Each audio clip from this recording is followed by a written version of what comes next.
so it's kind of crazy to me, right? So, trades, sales, all this stuff.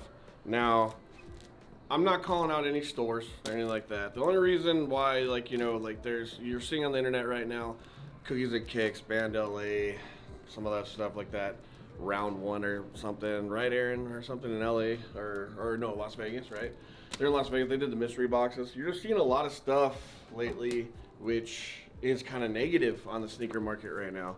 And normally it's because that dude tripping and putting out videos constantly, but I mean, he does a video like every day. The ones he's putting out now kind of have, you know, everybody's paying attention. You know what I mean? Because it's not good. And then, you know, whenever there's drama or whenever someone's doing bad or something like that happens, everybody wants to see.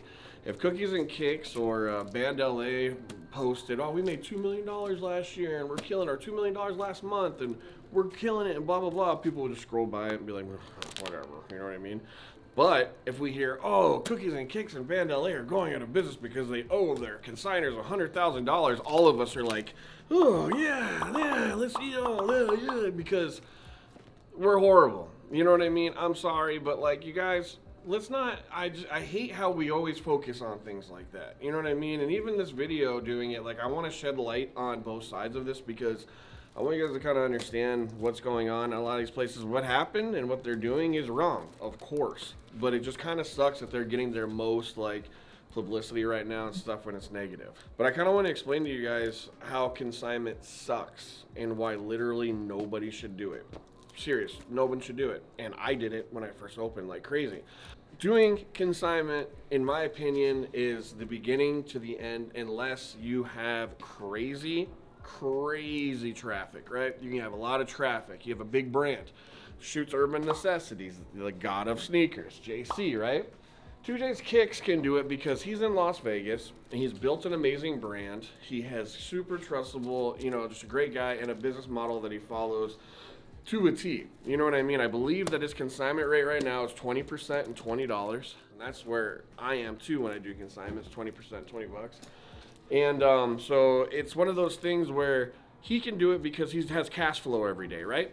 So if you're in a smaller area like mine, let's say, or even and you're in a big mall in Texas or something, and you have a couple days when your sales are down, right? And you finally have that big day. You're like, all right, we did $4,000 today. Let's go, baby. And you got employees and you have rent and you have all that stuff. Well, guess what?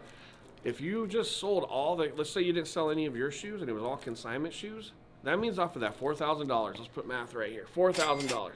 You keep, let's say you sold 4 pairs of shoes, right? So you keep $80 on the $20 that you keep. Then you get 20% of the $4,000.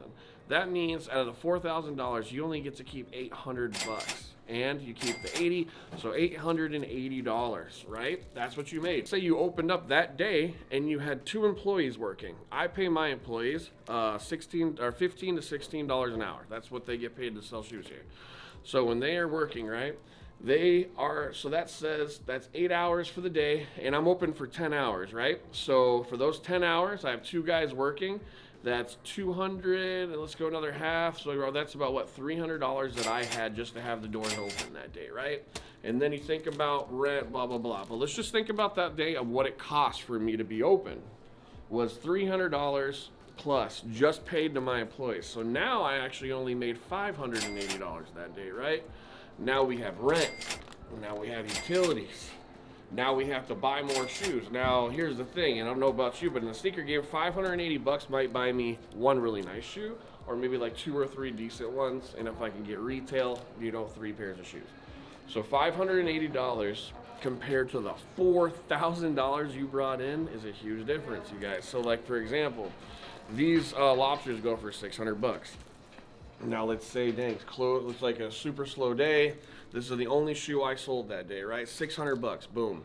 Well, if I like, you look at the till, I made $600 that day, again, 20%.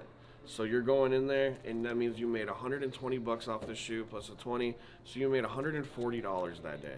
That means you didn't even cover what it costs to have your employees work. Now think about this like in LA, you know, the longer you go.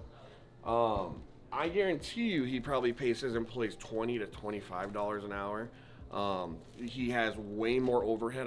The rent there probably is already $10 to $15 to $25,000 at all of these stores.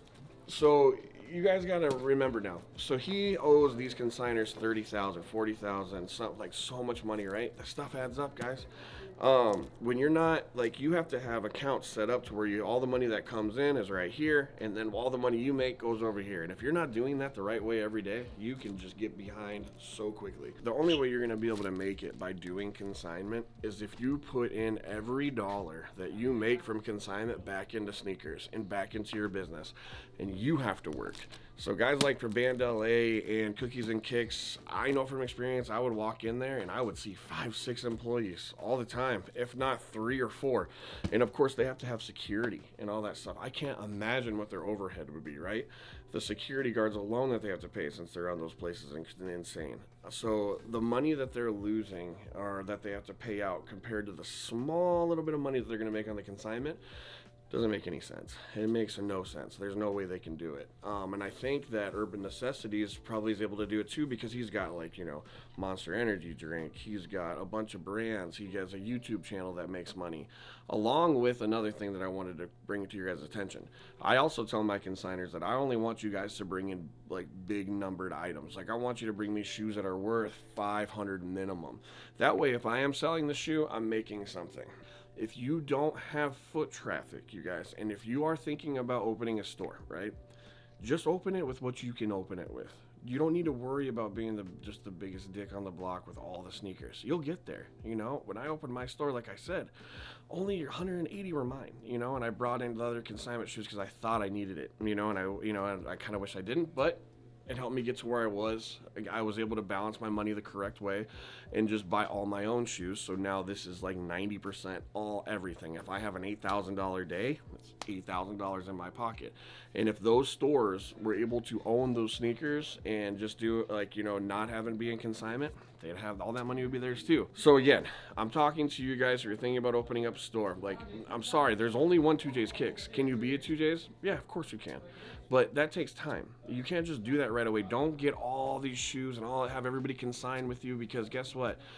That just doesn't work unless you have the foot traffic. I'm in Sioux Falls, South Dakota, right? If you literally are just thinking that I can be in Sioux Falls, South Dakota, and I could just like be able to have tons of consignment and just pay everybody off and make tons of money off consignment, you're crazy. I need to be able to own my shoes because the winters are crazy here. This last December was the craziest winter in 15 years. So like people couldn't even get to the mall. The mall was literally closed. Like, there's so many factors, right? So when we see things like these stores shutting down, I'm not putting this video out and saying, hey guys, this is why they can't pay you, blah, blah, blah. No, not at all. They basically set themselves up to fail because they didn't really, you know, by not putting the money aside the right way. If you have something going on in your personal life or whatever, that shouldn't matter when it comes to business. Like, that's just completely separate and it should be separated. So you need to own your own shoes, own your own clothes, own your own shoes, own it all. That way, whenever you make money, that's your money. And you never know when it's going to go down or what's going to happen. All right, so as we're walking by, this man is a manager of one of the finer establishments here in the mall, one of the shoe stores. I'm not going to say which one, but I got to know, what do you think the current state of the sneaker market is right now? You see them first. You see them at retail and what's coming in. Where do you think the market's going? I think right now it's definitely dying down a little bit, depending on the Jordan. I think a lot of people spend a lot of their money on the other releases, so at least for a retail standpoint, it's not the best.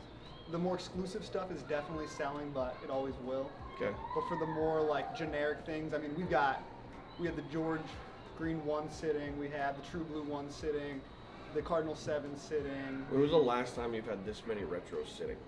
Yeah, it's been probably a year and a half, 2 years. Right, and then even before that, they're always selling. Yeah, exactly. And why do you, okay, and we are in an area where, of course, we got hit with a crazy storm for the last couple months. That doesn't matter. I went to Arizona, Florida, all these places. Those same retros are still sitting over there. Yeah. And do you think it's because the people just don't like those silhouettes, or do you think we're broke? Just quantity.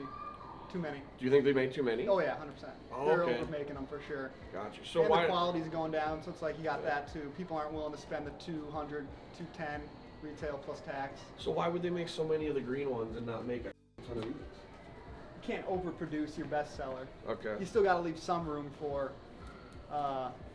want. Gotcha. You know what I'm saying? If you fill the whole need for your buying like supply and demand, then there's no demand. Right. You always need something. So if you're a buyer and you're like reselling sneakers, wouldn't you say right now though is probably the best time to buy shoes? Yeah. Oh yeah. I mean, Right. just to have on hand. Exactly, because I Because mean, the Jordan 1s are always going to sell, especially a high top, And the especially in the 4s. summertime, the 4s, the 3s, anything like that. so you heard it here, folks. Guys, buy sneakers now. It's not always going to be like this. You know what I mean? Right now, it's a buyer's market. Buy. Anytime anything crashes or goes down, this is when people get rich.